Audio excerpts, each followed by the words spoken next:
نحمده ونصلي على رسوله الكريم أما بعد فأعوذ بالله من الشيطان الرجيم بسم الله الرحمن الرحيم إن تبدوا شيئا أو تخفوه فإن الله كان بكل شيء عليما لا جناح عليهن في آبائهن ولا أبنائهن ولا أبناء إخوانهن ولا أبناء أخواتهن ولا نسائهن ولا ما ملكت أيمانهن واتقين الله إن الله كان على كل شيء شهيدا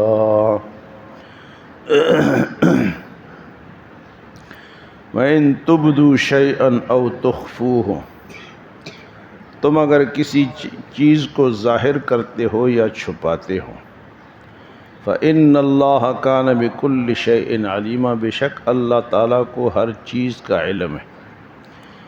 اس سے پہلے کی درس میں پردے کا حکم تھا اور حضور صلی اللہ علیہ وسلم کی ازواج سے کوئی چیز مانگنی ہے تو پردے کے پیچھے سے مانگے، اور دوسرا حکم یہ تھا کہ حضور صلی اللہ علیہ وسلم کی ازواج مطہرات سب کی مائیں ہیں، ان کے ساتھ کوئی اور شخص نکاح نہیں کر سکتا۔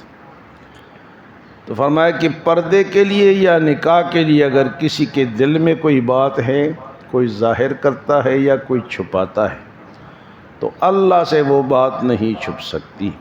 ان تبدو شیئن اگر تم کسی چیز کو ظاہر کرتے ہو، او تخفو یا چھپاتے ہو، کوئی بھی کام ہو، کوئی بھی عمل ہو، کوئی بھی بات ہو، اگر ہم اس کو چھپائیں گے یا ظاہر کریں گے تو اللہ پاک سے نہیں چھپ سکتی۔ ان اللہ کان بکل شیء علیما، اللہ تعالیٰ ہر چیز کا جاننے والا ہے، علیم بذات الصدور ہے۔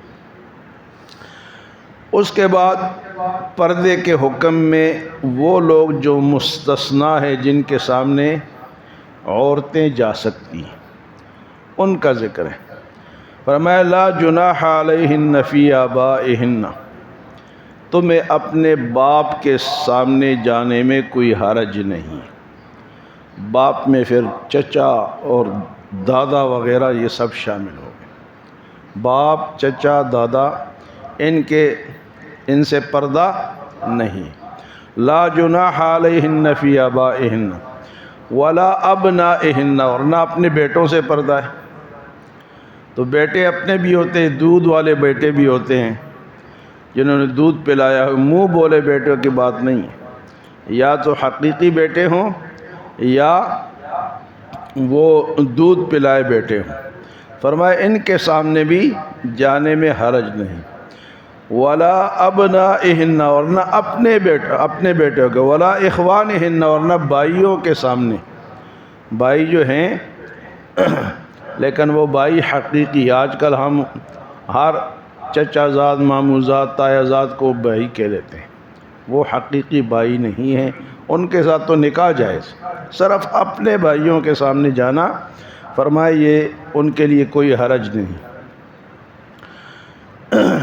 ولا ابناء اخوانہن، یا بھائی کے بیٹے یعنی بھتیجے جو ہیں ان کے سامنے بھی جا سکتے ہیں۔ ولا ابناء اخواتہن، اور جو بھانجے ہیں یعنی بہن کے بیٹے ہیں ان کے سامنے بھی جا سکتے ہیں، پردہ ضروری ان سے نہیں ہے۔ ولا نسائہن، اور نہ عورتیں عورتوں سے پردہ کر سکتی ہیں، وہ عورتیں عورتوں کے سامنے جا سکتی ہیں، لیکن یہاں پر علماء کرام نے، فقہاء نے یہ لکھا ہے کہ کافر جو عورتیں ہیں، مثلا کا گھر میں کوئی ملازمہ ہے اور کافر ہے، عیسائی ہے، ہندو ہے، کوئی اور ہے، تو ان کے سامنے کم کپڑوں میں جانا یہ جائز نہیں ہے۔ عورتوں کے سامنے کہ انہوں نے کم کپڑے خود بھی پہنے ہیں اور جو ملازمہ ہیں انہوں نے بھی پہنے ہیں، تو ایسی عورتوں کے سامنے جانا بھی جائز نہیں ہے۔ ویسے تو عورتیں آپس میں مل جل سکتی ہیں، لیکن بھائی مسلمان عورتیں، کافر جو عورتیں ہیں اور خصوصاً جن کو یہ تیسری قوم کہا جاتا ہے، ان سے بھی پردہ ہے، ان سے بھی پردہ ہے۔ فرمایا کہ وَلَا نِسَائِهِنَّ، اور نہ عورتوں سے پردہ ہے، لیکن عورتوں میں یہ عورتیں جو ہے یہ شامل نہیں ہیں۔ وَلَا مَا مَلَكَتْ أَيْمَانُهُنَّ، اور جو تمہارے لونڈیاں ہیں، اگر وہ مرد ہیں تو مرد جو جن کو غلام کہا جاتا ہے، تو اب تو اس دور میں ہیں نہیں، لیکن ان سے پردہ ہے۔ اگر وہ خواتین ہیں گھر میں کام کرتی ہیں تو ان سے پردہ، لیکن یہی خواتین اگر کافرہ ہیں، کسی اور مسلک سے ہیں، تو ان کے ساتھ ننگے جانا یا کم کپڑوں میں جانا یہ بھی جائز نہیں ہے۔ فرمایا کہ ان باتوں میں کیا کرو، وَاتَّقِينَ اللَّهَ، اللہ سے ڈرتے رہو، اللہ سے ڈرتے رہو۔ ان اللہ کان علی کل شیء شہیدا، بے شک اللہ تعالیٰ تو ہر چیز پر گواہ ہے، اللہ تعالیٰ ہر چیز پر گواہ ہے۔ ان اللہ کان علی کل شیء شہیدا۔ تو آج کی ان آیت میں فرمایا کوئی چیز چھپاؤ یا ظاہر کرو، اللہ کو اس کا علم ہے، اور کن کن سے پردہ کر سکتے ہیں اور کن سے پردہ نہیں کر سکتے۔ فرمائے وہ ساری باتیں اللہ پاک نے بتائی ہیں۔ یہ باتیں کس نے بتائی ہے جی؟ اللہ نے بتائی۔ تو پردہ کس کی طرف سے حکم ہے؟ اللہ کی طرف سے، کیونکہ مرد کو بھی اللہ نے بنایا، عورت کو بھی اللہ نے بنایا۔ تو مرد کے ذمے کام لگا دیا، باہر جانا لگا دیا، اور عورتوں کے ذمے گھر کا کام لگا دیا اور پردہ لگا دیا۔ وہ اگر اپنے بچوں کا پرورش کرے نا جی، ان کو دودھ پلائے، ان کے کپڑے دھوئے، ان کی صفائی کرے، تو ان کو نفل کا ثواب ملے گا۔ اور اگر اپنے گھر کا کام بھی کرے تو اس کا بھی نفل کا ثواب، مثلا برتن دھو رہی ہے، جھاڑو دے رہی ہے، یہ بھی نفلی ثواب کا کام ہے۔ اور اس سے فائدہ یہ ہے کہ جو خواتین گھر کا کام خوشی سے کرتی ہیں وہ صحت مند رہتی ہے، اور جو چارپائی پہ بیٹھی رہتی ہے وہ جلد بیمار ہو جاتی ہیں۔ تو گھر کا کام کرنے سے ان کی صحت اچھی رہتی ہے۔ ویسے بھی مرد بھی اگر بیٹھے رہیں، کام نہ کرے تو کھائیں پیئیں، کام نہ کرے تو وہ بھی بیمار پڑ جاتے ہیں۔